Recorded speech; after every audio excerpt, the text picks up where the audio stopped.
And yeah, guys, welcome again to this Global Medical Physics Education lecture series. It is my absolute pleasure to invite Dr. Colin Schaeffer of Henry Ford Health. So Colin did his PhD working closely with mammography at the University of Florida and is now doing his clinical training at Henry Ford Health. He's a generalist when it comes to imaging, but I think with particular expertise in mammography, and I maybe hesitate to say that that is pretty rare to have expertise in mammography. So he was the obvious choice to come give this lecture. So Colin, please take it away. Yeah, sounds good. Thanks, Joe, for the introduction. So today I will be giving more of a general overview of mammography. Lecture is titled Basics of Mammography Systems. And before we start, I'd just like to thank Ashley Rubenstein from Henry Ford Health for providing these slides. So to start out, a few general comments about mammography. Mammography is a very interesting modality because unlike other modalities such as X-ray, ultrasound, MRI, CT, those modalities, you're looking at a large range of pathologies or anatomies that you're looking at. You know, if you're an engineer and you want to design a CT system, you have to design it for head CT, abdomen CT, extremities, pelvis. And that really kind of limits how much you can optimize per a specific imaging task. So what makes mammography unique is that it's optimized for one specific imaging task. Mammography is optimized to detect breast cancer.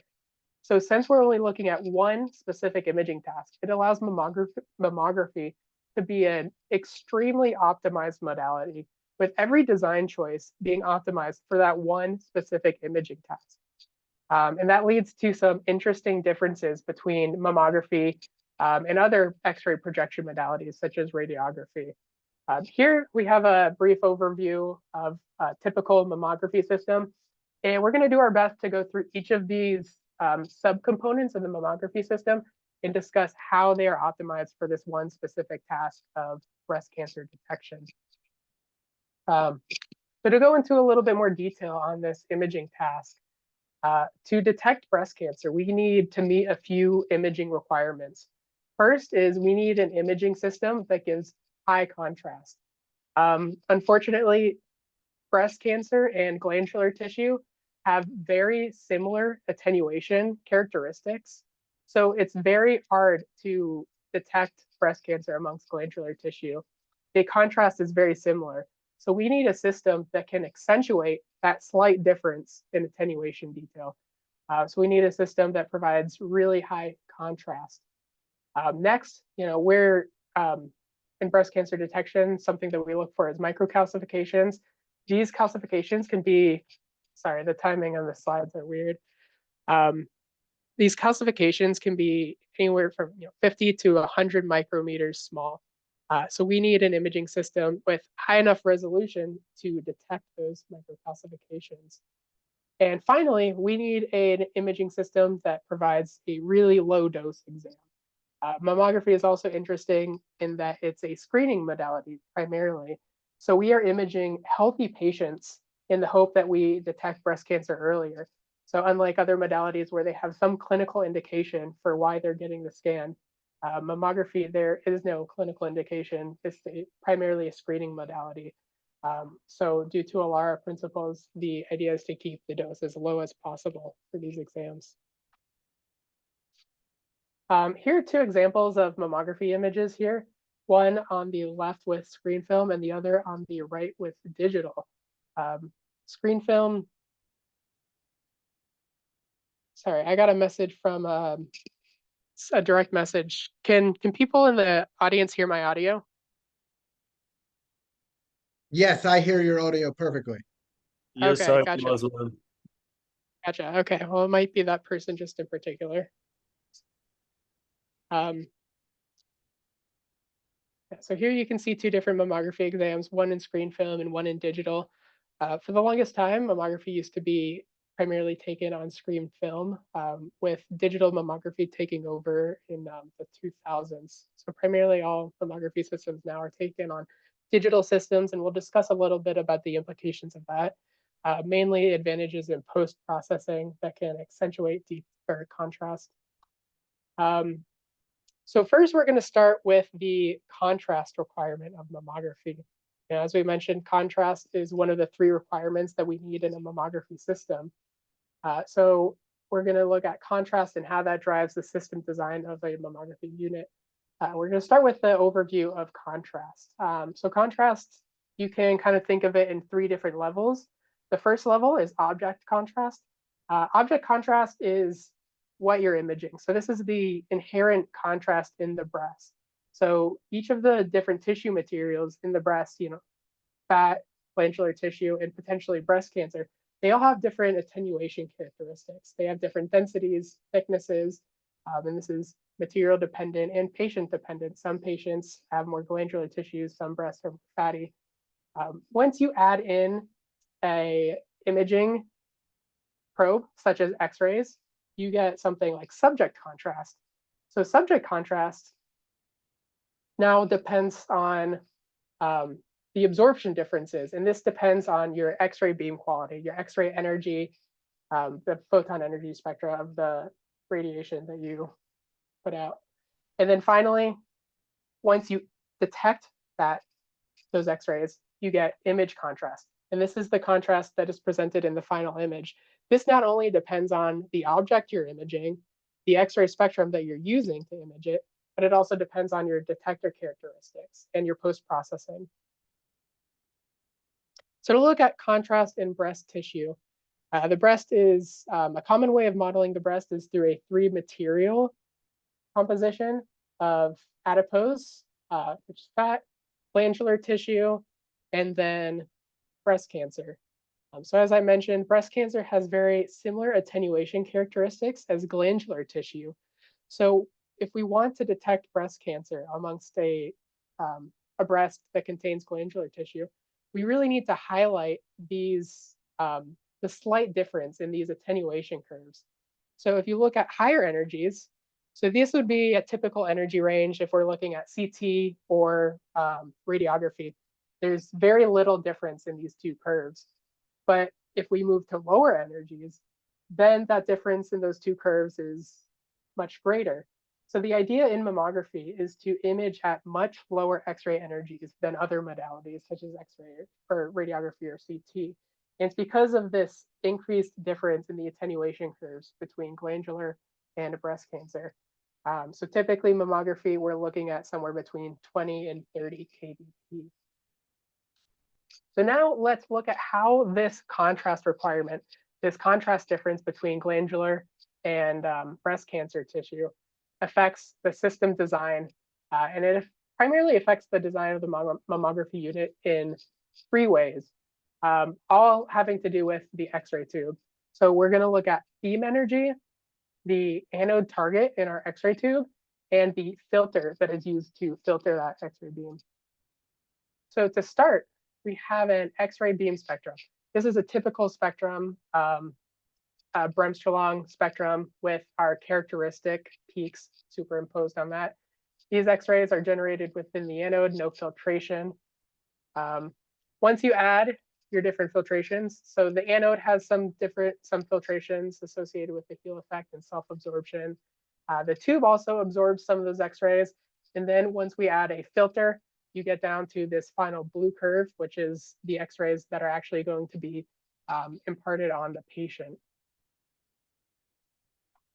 So these X-ray curves can have a different materials for our anodes have different effects on our X-ray spectrum.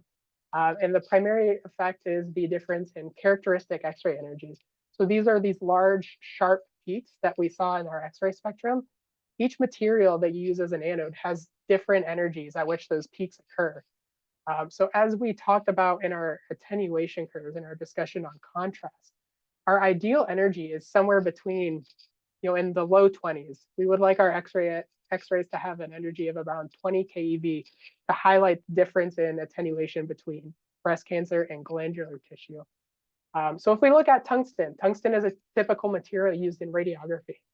These X-ray characteristic energies are very high. They're 60 to 70 keV.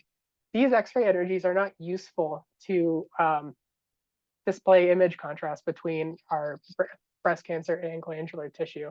So unlike radiography or CT, in mammography, typical anode target materials are molybdenum and rhodium because of their very advantageous characteristic X-ray energies. Molybdenum has two characteristic X-ray energies of around 17 and around 20, whereas rhodium has two as well, around 20 and 22. And we'll discuss a little bit later. But molybdenum and rhodium have traditionally been the two anode target materials used in mammography. However, with more advances in image processing, more modern systems have turned back to using a tungsten target, primarily because the loss of contrast can be made up with using post-processing algorithms, and tungsten has a much better heat loading capacity. And we'll touch on that a little bit later. So that's the anode target. So now let's shift gears and talk about the filter a little bit. How can we use different filter materials to shape our X-ray beam energy spectrum to be closer to the ideal energy range? And the answer to that is we use the K-edge of these materials. So the K-edge is the abrupt increase in attenuation characteristics once you exceed a certain energy. Molybdenum has a K-edge around 20 keV. So you can see that its attenuation coefficient is fairly small until you hit 20 keV, and then you hit the K-edge, and then it sky jumps. Rhodium has a K-edge of around 23. And then you can use these to then help shape our X-ray photon energy spectrum. And here's an example of this. So we can look at a 30 kVp beam using a molybdenum anode. So here we can see our two molybdenum characteristic X-ray energies at around 17 and 20 keV. And here is our pre-filtered spectrum. So now if we use a molybdenum filter with a K-edge of around 20, we can see that it sharply cuts off any X-ray energy above 20. So now we have a more monoenergetic spectrum. We can cut off these higher energy X-rays that don't provide as much contrast. And we can also cut off a lot of these lower energy X-rays. These lower energy X-rays don't have enough penetrating power to penetrate the breast and reach the detector. So a lot of these lower energy X-rays don't contribute to the image, and they only contribute to patient dose. So it's a good idea to cut off these lower energy X-rays as well as the higher energy X-rays. The lower ones contribute dose, whereas the higher energy X-rays don't carry as much image contrast. And so we can use the K-edge to kind of push our X-ray energy spectrum to more of the ideal shape. Another example using again, a molybdenum anode. Now using a rhodium filter. A rhodium filter has a higher K-edge energy of around 23. You can see the impact of a rhodium filter on a molybdenum spectrum. And if you compare this to the moly-moly spectrum, you can see that the moly-rhodium spectrum has an increased amount of X-rays between the two K-edges.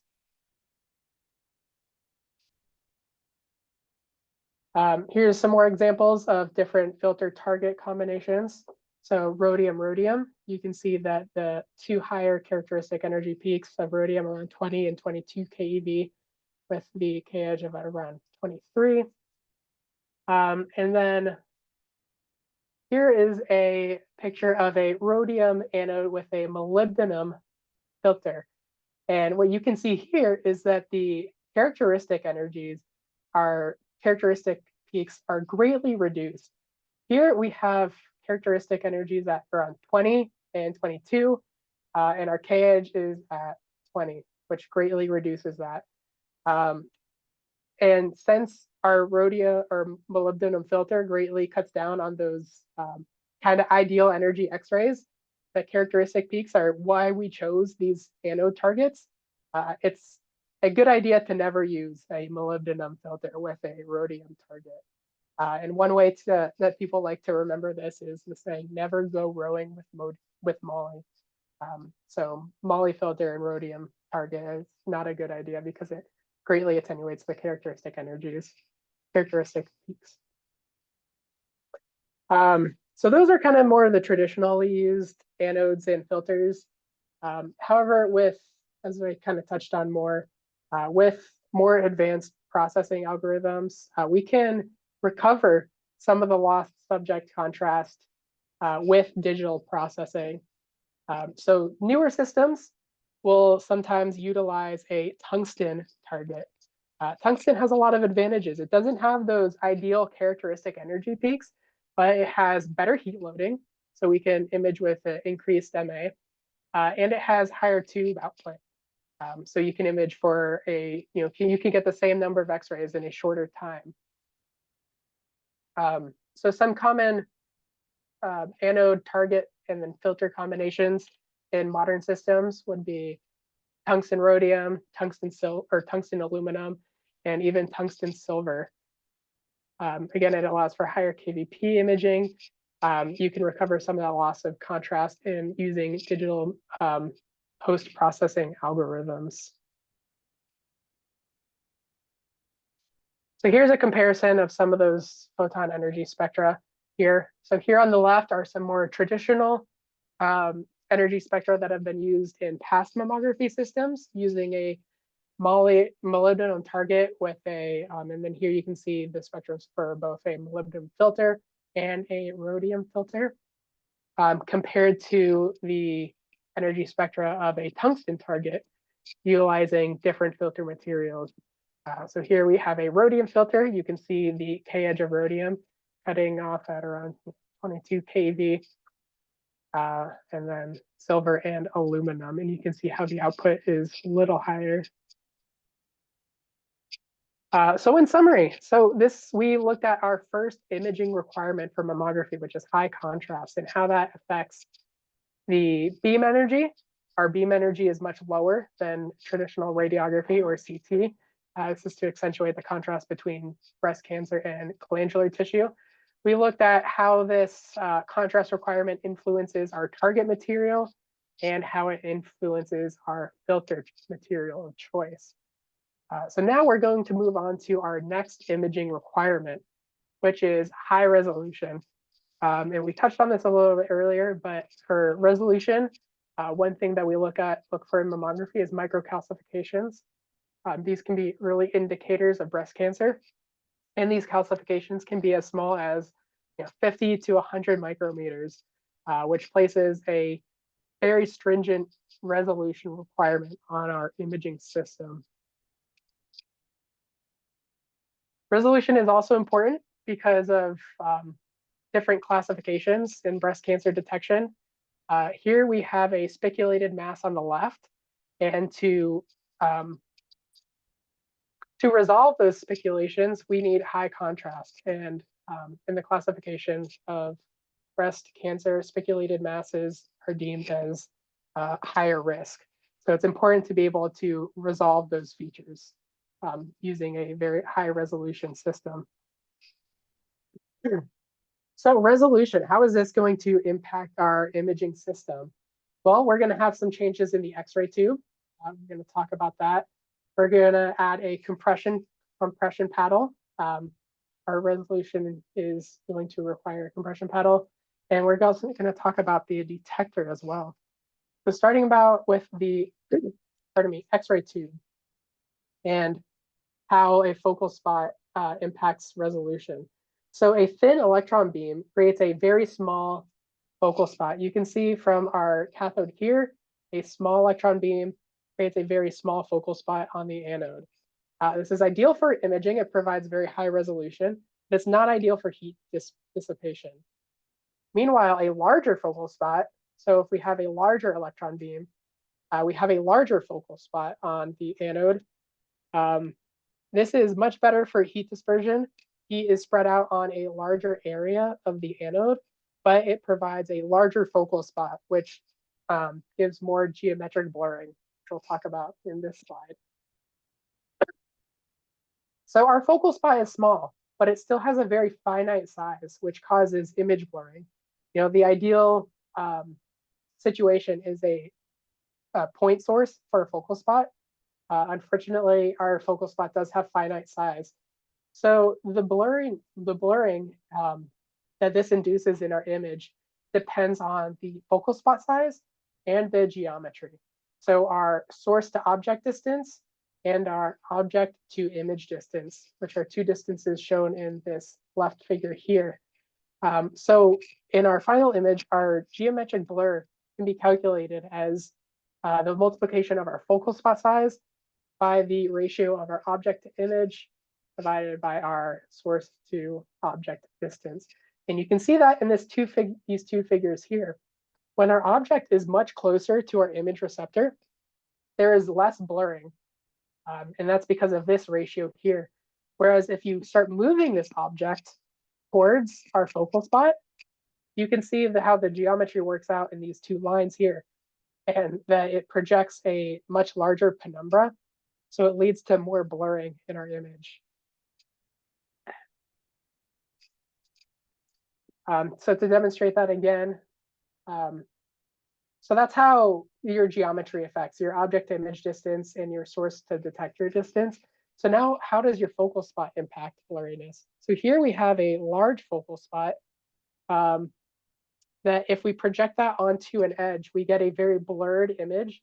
You can see that the two different lines from the edges of our focal spot are projected on very separate locations, which leads to a blur in the image. Whereas if our focal spot is much smaller, the different edges of the focal spot project to nearly the same location. So we have a much sharper edge when our focal spot decreases. So geometric blur in summary. To reduce geometric blur, we want to minimize, pardon me, to minimize our focal spot size. So in contact mode, where we have our breast on the detector, we're looking at a typical focal spot size of 0.3 millimeters, in contrast to radiography, where our focal spot size can be 0.6 or even 1.2 millimeters. So a factor of 2 or even 4 times greater than in mammography. This does have some implications. It limits heat loading. So it can lead to increased imaging time, which leads to an increased chance of motion. But a small focal spot does give us very sharp images with little geometric blurring. The next thing we want to do to reduce geometric blur is we want our focal spot to object distance to be maximized. So for a given focal spot to detector distance, that means we want our breast to be as close to the detector as possible. And you'll see how that leads to the inclusion of a compression paddle, but we'll talk about in a few slides. The idea of a compression paddle is to compress the breast and get the breast tissue as close to the detector as possible. And it also has some other advantages as well. Object to image distance, minimized use of compression. Yep. So quickly, very counterintuitively from what we discussed, I want to talk about magnification views. So magnification views are used to increase the resolution of the system. And the idea of this is that if you increase the object to detector distance, then you're going to increase the spatial resolution of the system. Now, a given anatomy of the breast now projects onto more of the detector pixels. So you get an enhancement in system resolution. The downside of this is that moving the breast off the detector and towards the X-ray tube increases geometric blur. So to offset this, magnification uses a smaller focal spot. So mammography systems will typically come with 2 focal spot sizes. One is used for contact mode, which is typically a 0.3 millimeter focal spot size. And then if you go into magnification mode, you're going to increase system resolution by projecting onto more pixels in the detector, but you increase geometric blur. So you need to reduce the focal spot size. So they usually come with 2 focal spot sizes, 0.3 And then for magnification, there's a 0.1 millimeter focal spot size typically. So we touched on compression. Compression paddles have a lot of advantages towards the overall image. It moves structures closer to the detector. So when you get closer to the detector, you're going to reduce geometric blurring, and you're going to increase your system resolution. It immobilizes the breast. So one thing that has a significant effect in mammography is motion. Our tube heating is very limited, which means our imaging times can be appreciable, which means there's an increased likelihood of motion in the breast. Our compression paddle helps to immobilize the breast and reduces the likelihood of motion blur. Next, it provides a uniform thickness. This gives some advantages in even X-ray penetration, which leads to some easier post-processing algorithms. And then it also reduces overlapping anatomy. So the main drawback of projection imaging is the superimposition of anatomy. So a structure on the top of the breast can be superimposed on a structure on the bottom of the breast, which makes it very hard to distinguish anatomy. Compression helps to reduce that overlapping by spreading it out horizontally. Compression also reduces scatter and reduces dose. Now that we compress the breast and it's thinner, more X-rays can penetrate it, so we can reduce the tube output, which reduces dose. So compression is one of those rare things in imaging where there is almost no drawback. In imaging, when you have an optimized system, usually when you change something, it has a drawback.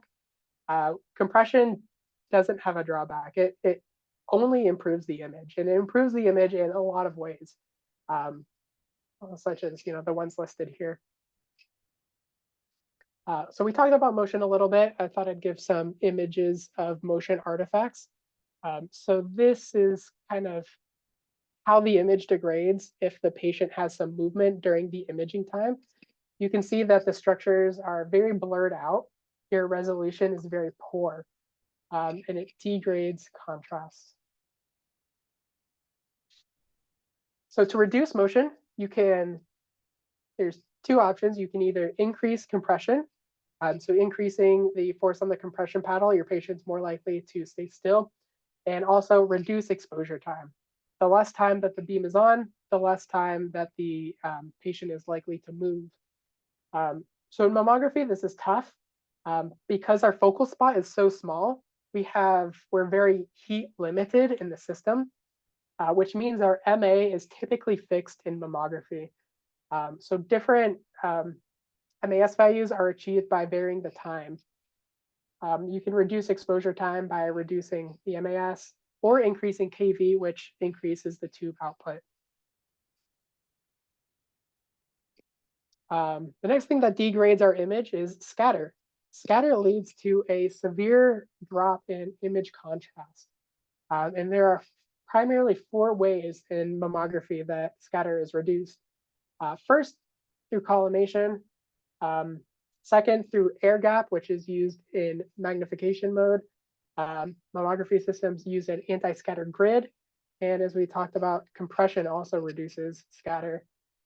So to go into a few more details about each of those points, beam collimation is primarily done in magnification or spot view modes. Typically in screening images, you would like to acquire an image of the entire breast, so your collimation options are limited. However, for more diagnostic exams like magnification or spot views, collimation is used heavily to collimate into the area of interest. And since you're exposing less tissue, then there's less scatter, which leads to increased contrast. An air gap, if you include an air gap, such as magnification, or in magnification images, your photons are more likely to scatter off a detector instead of into the detector. So in typical magnification views, it is common to actually remove the anti-scatter grid because you have the air gap that reduces scatter. In all contact images, so now where our breast is on the detector, a grid is used to intercept those scattered photons. And a figure of a grid is shown here on the right, where you can see the primary photons sorry, can make it through the grid. Our grid is focused towards the anode, our focal spot.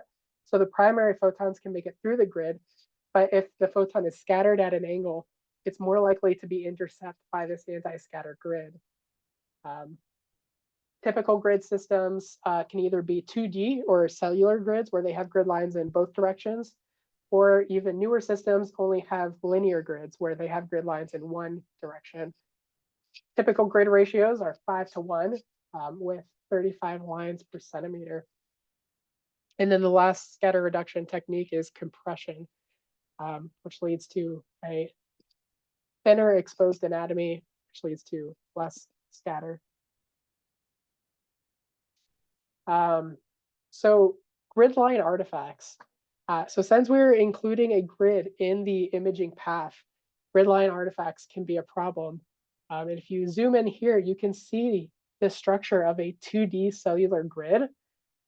These grid lines are typically removed in post-processing algorithms, or they are moved during imaging time and blurred out. But those algorithms can fail and you can get grid line artifacts. Here are two images. One, so what is the cause of this artifact? The cause actually is a partially removed grid. So you can see this line on this left image here. The grid is not fully inserted. And you can see in this like thinly exposed area of the breast where there's no grid, there's hardly any contrast in this image. That's because there's a lot of scatter in this one section here. Whereas if you fully insert the grid, then you intercept a lot of those scattered photons and your contrast is restored. So I like this image because it highlights kind of the difference between imaging with a grid and you have really high contrast, and then without a grid where you have low contrast. So next, we're gonna shift gears and talk about the mammography geometry. So just to compare and contrast a little, we have the geometry of a typical X-ray beam. This would be something used in CT or radiography. It's just a typical diverging X-ray beam. And you can see that if we want to cover the entire breast, we either have to image into the chest with our diverging beam or cut off this little sliver near the chest wall, which is not ideal. We would like to cover all the anatomy without having the X-ray beam diverge into the chest wall. So to that effect, in mammography, we image using a half beam geometry. So the central ray is now oriented so that it is perpendicular to the chest wall, so that we have full anatomy coverage without imaging into the chest wall. This has some other advantages. We can use the heel effect to our advantage, which we'll discuss on the next slide. And the X-ray tube tilt is used to reduce the effective focal spot size. Due to the geometry, the focal spot size is projected as smaller on the anode side, so you can get higher resolution by tilting the X-ray system like this. So heel effect. So the heel effect occurs by self-absorption in the anode. So X-rays that are produced along this line have to traverse less anode material, so they have a higher intensity. They're less likely to be absorbed, whereas X-rays that are transmitted through this line have a much higher path length in the anode, so they're more likely to be attenuated. So this leads to different intensity in the X-ray beam between the cathode side and the anode side. So we can use this to our advantage in mammography.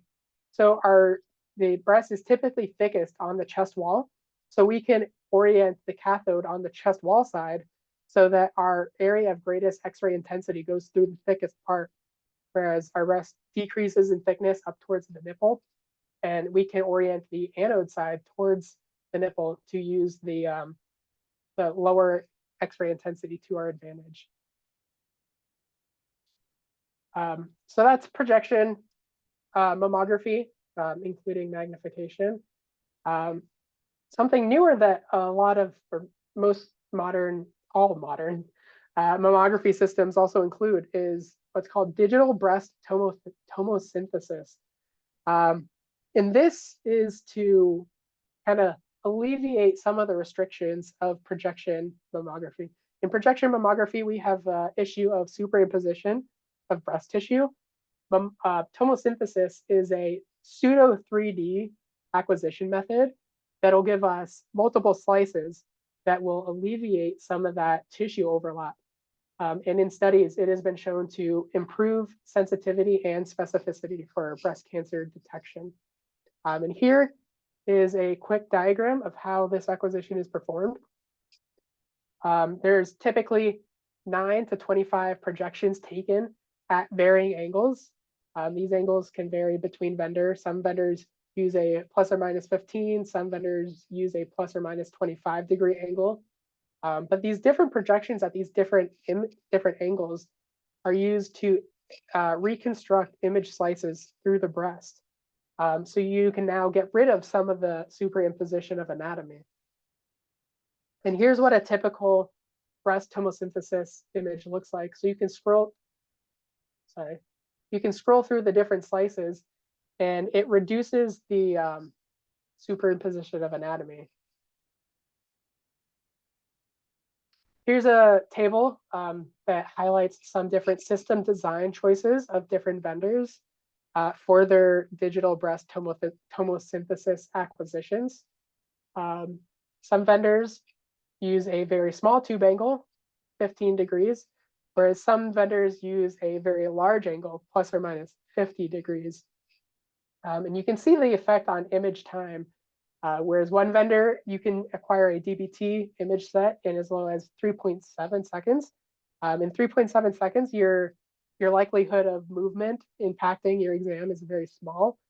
Whereas if you want to increase your tube arc, you increase tube or acquisition time. And if you're imaging for 25 seconds, you are very likely to see some motion artifacts, which from personal experience, I know plagues this vendor quite often. So now we'll shift gears to breast dose. So in mammography, we are imaging healthy patients with a known carcinogen, which is radiation. So radiation dose is a big concern in mammography and in breast dosimetry in general. The metric that we use is average glandular dose. This is the average radiation dose to the glandular tissue in the breast. For a typical single 2D craniocaudal or MLO view, we're looking at a breast dose of about 1.5 milligray. And DBT, or digital breast tomosynthesis acquisitions, are acquired in such a way as to give a similar dose to our 2D views. So a typical dose is also around 1.5 milligray. So since radiation dose is a concern in mammography, since we're imaging healthy patients, there's been a lot of work in synthetic 2D mammography images. And the question is, if we have this 3D image set, we have these multiple projections from our tomosynthesis acquisition, can we synthetically produce a 2D mammography image instead of doing our DBT acquisition and a 2D acquisition? And the answer is yes. A lot of vendors now implement a synthetic 2D mammography.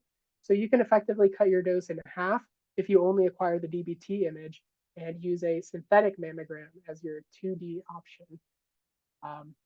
And here's shown here are different slices of our tomographic image and the synthesized mammogram in comparison to a typical conventional 2D full field digital mammography image. Something newer in mammography is contrast enhanced imaging.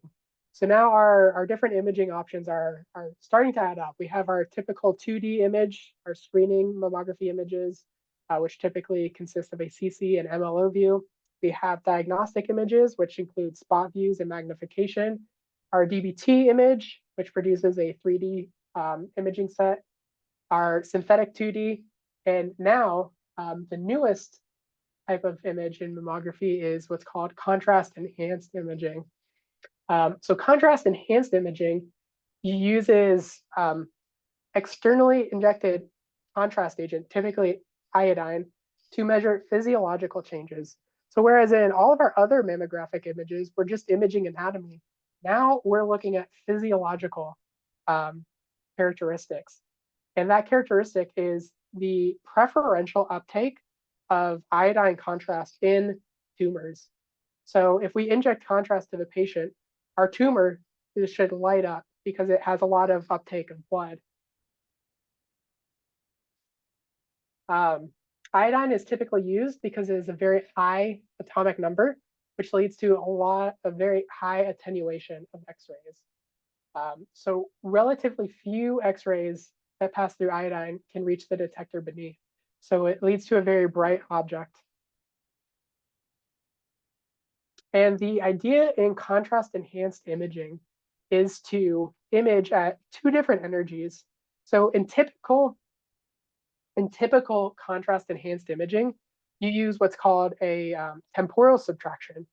So you'll take a pre-contrast image, inject iodine, and then take a post-contrast image and subtract the two, and then you highlight the contrast in the subtraction.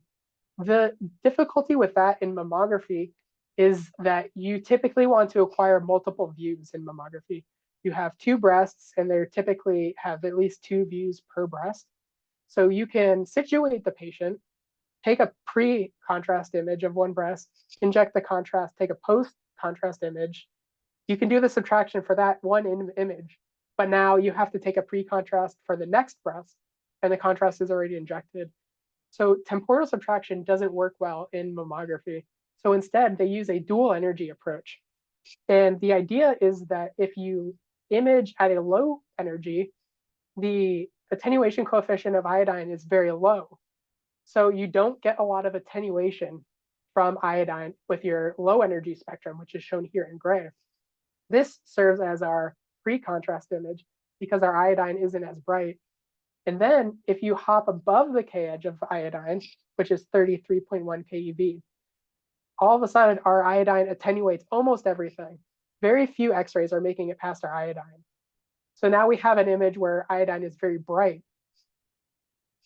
So the idea then is to take our image where iodine is very bright, subtract our low energy image, where iodine is not as bright, and then the final product will highlight the iodine uptake. So we have our high energy minus our low energy image, which comes out to our subtracted image, and you can see the iodine highlight here, and you can see the breast cancer, which has a preferential uptake of iodine compared to background tissue. So a typical workup of how contrast enhanced exams work is contrast is injected at the start of the exam, and then there's a typical around 2-minute time delay.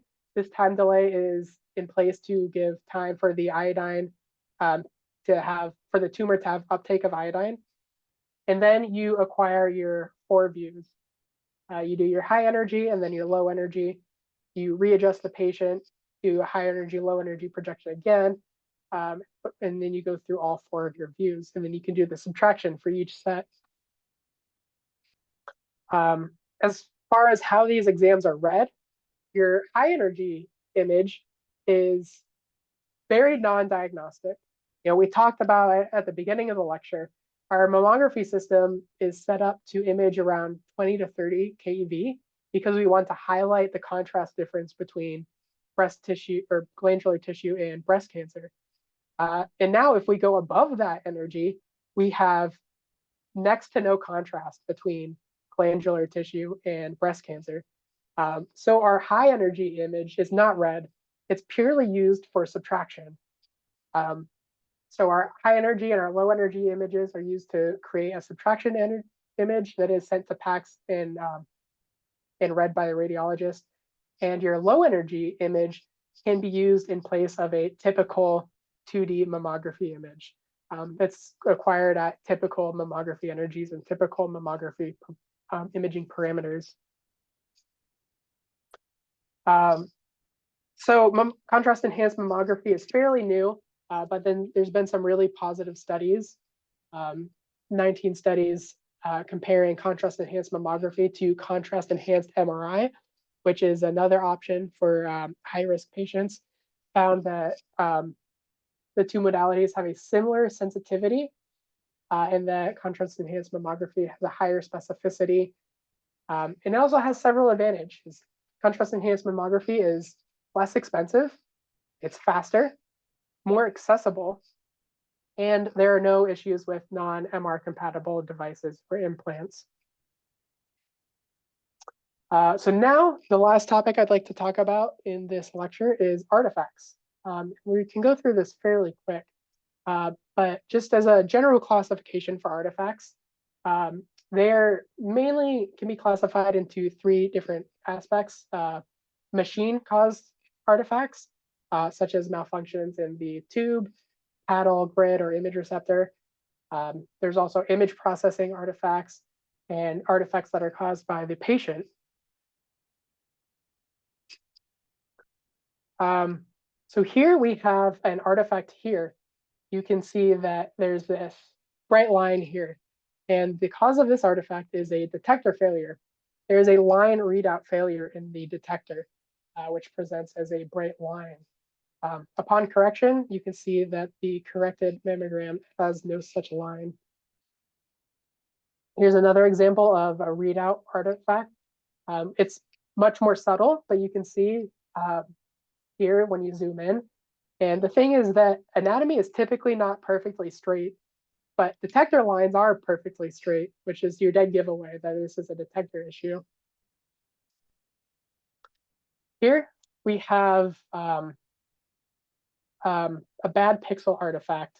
So you can have a dead pixel or your flat field correction could need updating and you can get bad pixels. Mammography detectors they have millions of pixels, and the likelihood of all of them working perfectly is very small.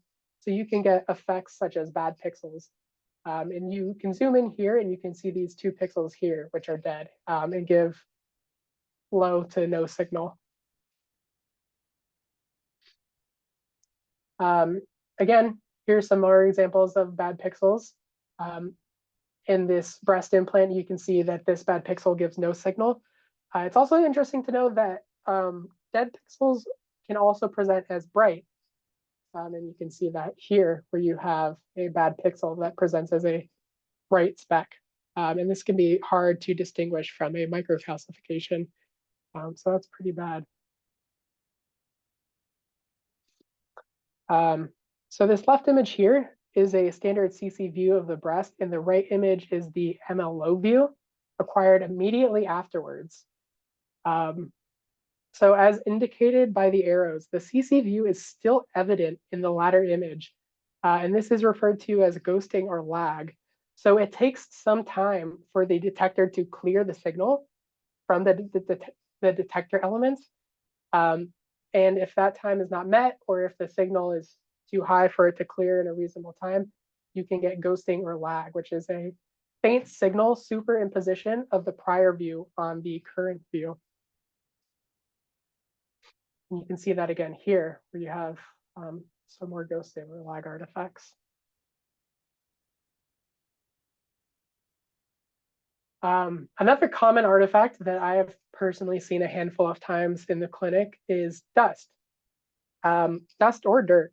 These can accumulate within the X-ray tube or on the compression paddle. The compression paddle can get dirty. We're using very low energy X-rays, so a reasonable amount of dust or dirt can induce these very bright spots on the image. The only solution to this is to clean your paddle, clean your X-ray tube, wipe off your X-ray detector, and make sure there's no kind of external factors that can project as bright spots on your compression paddle.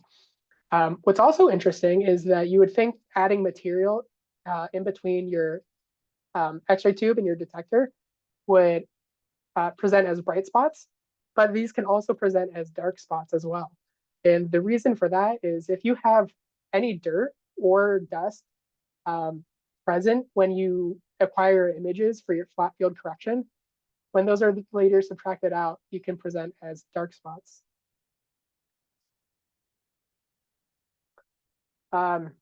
Compression paddle edges. So here you can see that the compression paddle is not correctly aligned. And you can see that the compression paddle edge presents as this bright line on the edge of the image.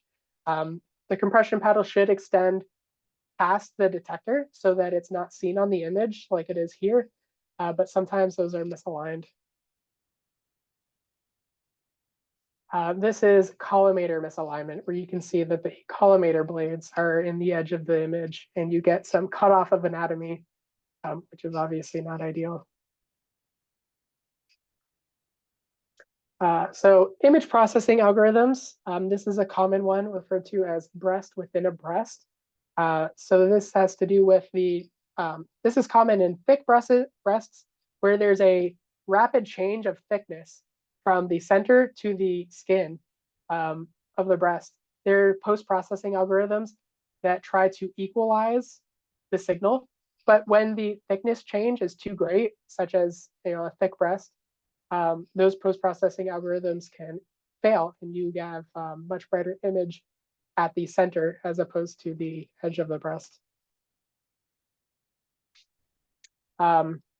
Here's another processing algorithm where the skin line processing parameter was set incorrectly. And you can note the great halo around the breast. This is an image processing artifact that we had at Henry Ford, actually, where we had a patient with a very large tumor in their breast, and they had a 14.1 centimeter compressed breast. And we tried to image it using a DBT acquisition and a synthetic 2D image. So since the breast was so large, the projections were too noisy and the synthetic algorithm actually failed. And we got a lot of these spots of signal dropout. And this is just a zoomed in picture of that where we can see some weird signal dropout.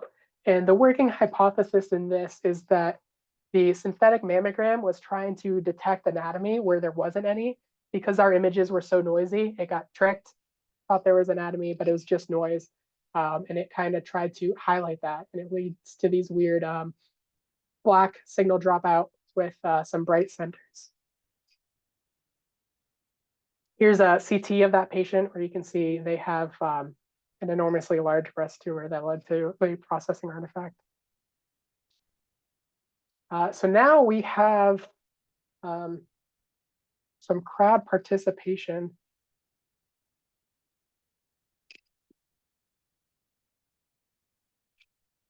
And thankfully, Ashley included the answer.